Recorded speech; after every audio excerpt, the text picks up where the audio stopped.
Hello again, and welcome to SCLC TV, our weekly show to talk about the issues of the day. Of course, I'm your host, but our president and CEO is Dr. Charles Steele Jr. Dr. Steele, you were busy this week, visiting Kenosha, Wisconsin, talking to Jacob Blake Sr. about what happened to his son. But you made a pledge to him too, did you not? Well, first of all, it was a beautiful meeting with the family. Mr. Blake and I jailed over the telephone prior to my going there. A mutual relationship with some folks that I know and he knows put us together. And he said, yes, I want to talk to Steele and SCLC because that's in my blood. You know, his daddy actually worked with Dr. King out of Evanston, Illinois. He worked on behalf of SCLC. And he was also a pastor of Ebenezer AME Church, not His Ebenezer father. Baptist. His Yeah. father. So, that's really a historical opportunity for SCLC and the Blake family to come together like that. So I flew up and was in Wisconsin for 2 days, but I had such a beautiful meeting with Mr. Blake himself. And in regards to the support he's getting from all over the nation and perhaps the world, but he told me about several different entities, the HBCU that he attended. I played football, Winston-Salem State University. It's a blessing in itself. They had an astronomical fundraising for the family. And the Green Bay Packers has come to his aid. Mr. Blake is such a dynamic leader himself and a civil rights guy in SCLC and the Black Panthers movement. So he's very equipped in terms of the community and how to collaborate and bring all of these concerns together.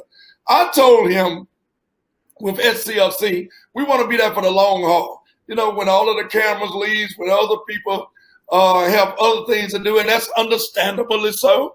And we like the collaboration. But I asked the question, what is it that we can come to and bring a niche or commitment that maybe you haven't gotten from any other source?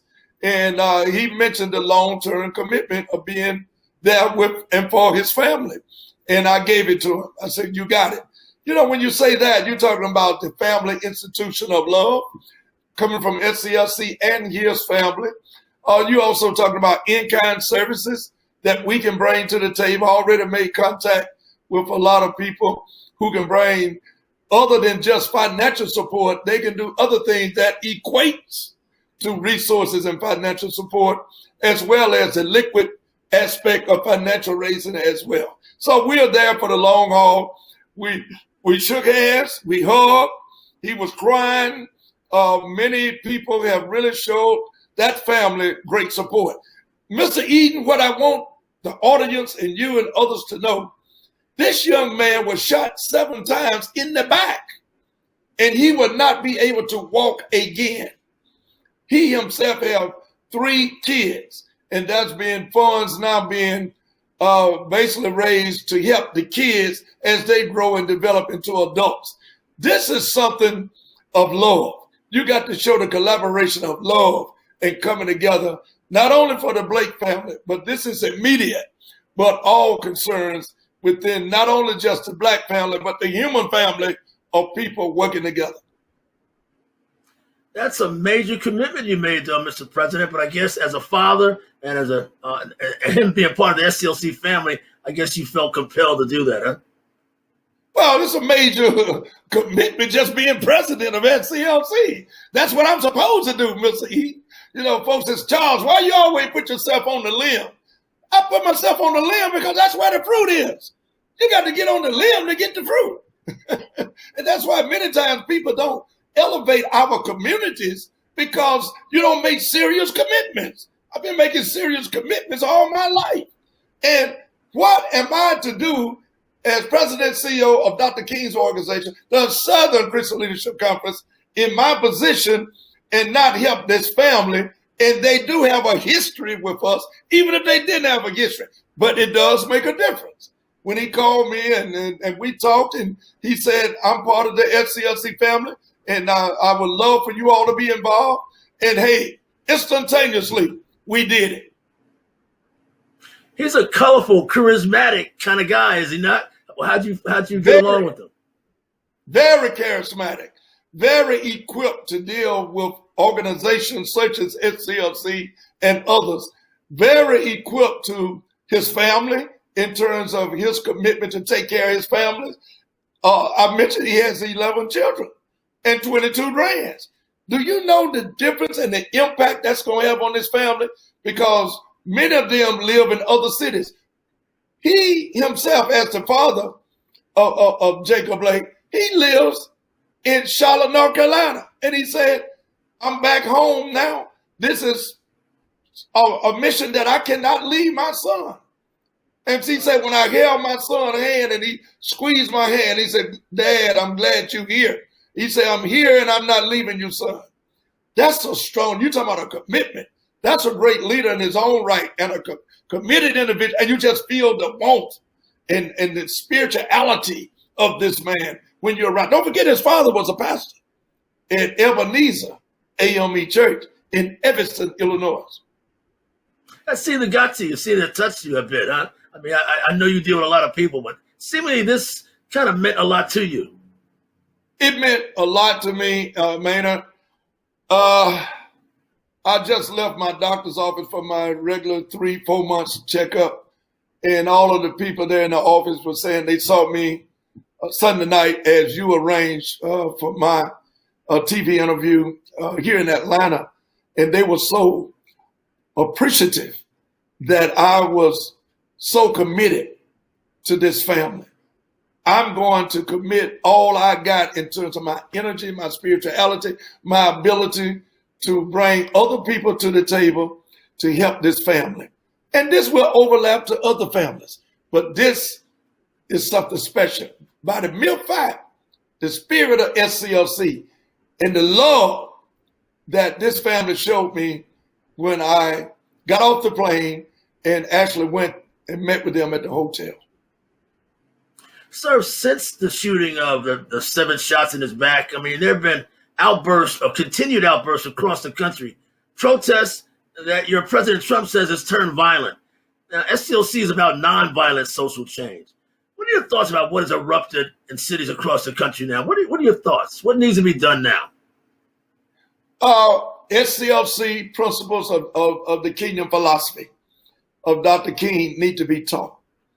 And we've been redundant, but we got to keep saying it because repetition is the mother of skill. We have the answer. Dr. Bernard Lafayette and his training team that travels the world has been so successful with the kingdom philosophy and the 6 principles of Dr. Martin Luther King Jr. in terms of implementation and actually stopping a revolt in Nigeria, the country Nigeria, when 42,000 rebels dropped their weapons after the leaders of these different rebellious type of leadership or people submitted to Dr. Bernard Lafayette and his training team to put down their weapons and go through the Kenyan philosophy of peace and nonviolence. We've been talking for many of years, and one of the problems we are having, Mr. Eden, with the violence of today, with the protests, Dr. King and SCLC and other organizations of the past has never endorsed or supported any type of violence within the movement. Civil rights movement is not, in terms of the leadership of the Southern Christian Leadership Conference and other organizations in the Kenyan philosophy and mindset, never endorse violence. It's always nonviolence. We have the 6 steps of the Kenyan philosophy that would save this country, that would save churches, that would save schools, that would save marriages and families. It has proven itself. It needs to be institutionalized into the educational system of this country and ultimately the world. That's why you're having the spontaneously movement of violence within this country that should be eradicated. no violence. That's what got Dr. King killed when he led the sanitation march and got off of his tradition of having folks trained before we march. Yeah. Is that he instantaneously went to Memphis, and there was a hidden agenda for some folks, and one was the invaders. It was a gang there in Memphis that infiltrated the organization and turned it violently. So Dr. King was so upset and frustrated. He said, I must go back to Memphis because I know I can lead a march that's nonviolent in content. And he went back, and that's when the conspiracy to kill him came about because of violence. And he was determined to do a nonviolent march in Memphis, which ultimately cost him his life. Seemingly, the presidential race is turning in the direction of whether cities are violent or cities protests are violent. I mean, it seems like now that's become the number one issue, at least for your President Trump. Is you think he's pimping or promoting that point of view for a reason? Well, first of all, the president is not a man of facts. You know, he's not a man of the historicity. That's a polite way to put it. In a degree. He went all the way to Kenosha, Wisconsin, and didn't even meet with the family. Hello. Right. Come on, man. You're going to Kenosha, Wisconsin, and here's the family in grief over their son and their sibling being shot 7 times in the back, and you don't visit them or have prayer with them, or do you believe in prayer? From the real sense and not just holding a Bible. I question your actions rather than listening to what you say. I'm looking at your track record of dealing with people, but you didn't meet with the family. So I dismount any confidence or credibility in terms of the leadership at this current time and in the past of this president without bashing. Speaking of the word leadership, Georgia has a special election for a U.S. Senator coming up against the sitting Senator Loeffler. But there are 20 people in the race, 4 of whom are black, and 2 of whom suggest they are black leaders in their own right. Ed Warnock, who was a former U.S. assistant attorney in the middle of Georgia, and of course, you're in Atlanta, Reverend Raphael Warnock. Your thoughts as a leader, a former political elected official yourself, these guys have much chance? Can Georgia elect a black U.S. senator, you think? And what would that mean? Well, first, I believe in collaboration, the word collaboration, regardless who it is. And as you know, I don't endorse candidates. I endorse issues. I know you're not asking me to endorse, but I can give you my overview of what I think. I think anytime you have African Americans who are running at a serious position like this, and knowing that the odds are very difficult, even if it's not but one black in the race, it's a disservice to our community to have more than one individual. Who that individual should be, that's for the people to decide. I don't endorse candidates. I'm like Dr. King. You know, I'm not a Republican nor a Democrat, which I'm basically influenced democratically in terms of the Democratic Party because of their policies. More inclusiveness, more fairness, more creation of jobs. The Democratic Party has my way of thinking, but I don't endorse candidates. I'm not Republican, not Democrat. I'm Baptist. Thus saith the Lord. Thus saith the Lord. We have still have a pandemic crisis underway, impacting black and poor folks the most. A Labor Day approaches. Holiday. People out and about. Are you concerned about what Monday and next week may bring? Very concerned, Maynard. This is a situation, you know, I flew into Milwaukee, then went to Kenosha. I flew into Milwaukee just a few days ago, and I didn't have on 1 mask. I had on 3. And I was impressed because I'm concerned. I know the seriousness of this virus. And I was really impressed with the airport in Atlanta, and the airport in Milwaukee that I flew into, the announcements kept going. If you're in this airport, you must have on a mask. No debate, undebatable. If you're on this airplane, as I got on the plane, you must sit separately unless you are family. Nobody sit in the middle seat unless you family. I was impressed with that. You can't stay on this plane or won't get on this plane unless you have on a mask. Why did I say that?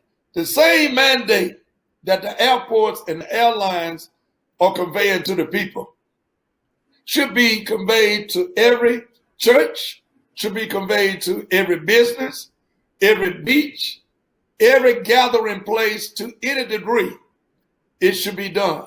And I haven't heard of anyone who's been contagiously affected or infected by COVID-19 from the airline as well as the airport, because the seriousness that's been taken in terms of social distancing, and I commend them. The same should be done throughout the communities, throughout this country. Finally, because of the pandemic, as you well know, you always are interested in the plight of poor folks and the least of these. But evictions, thousands of evictions are at the doorstep. Did you say thousands? Thousands, well, more than that, yeah, millions probably. 40 million is predicted. Yeah.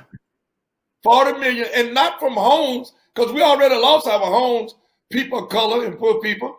We lost 60% of our homes in the last 4, 5, 6, 7 years. But these are rental units. You talk about 35 to 40 million people in rental units. And this country could do better. This country could take care of the rental expenses of all of Americans who historically have been stewards of good faith by taking care of their responsibility of paying their rent. This country could step up to the plate and could do it. And guess what? It will be a loan. You know why? Because they can get the money back through taxes to each individual family. I have a problem with America of today. I had a problem with America when they brought us over here as slaves. And it is worse. Ladies and gentlemen, you've been listening to our leader, the president of SCLC, the Southern Christian Leadership Conference. I'm Maynard Eaton. We'll see you next week.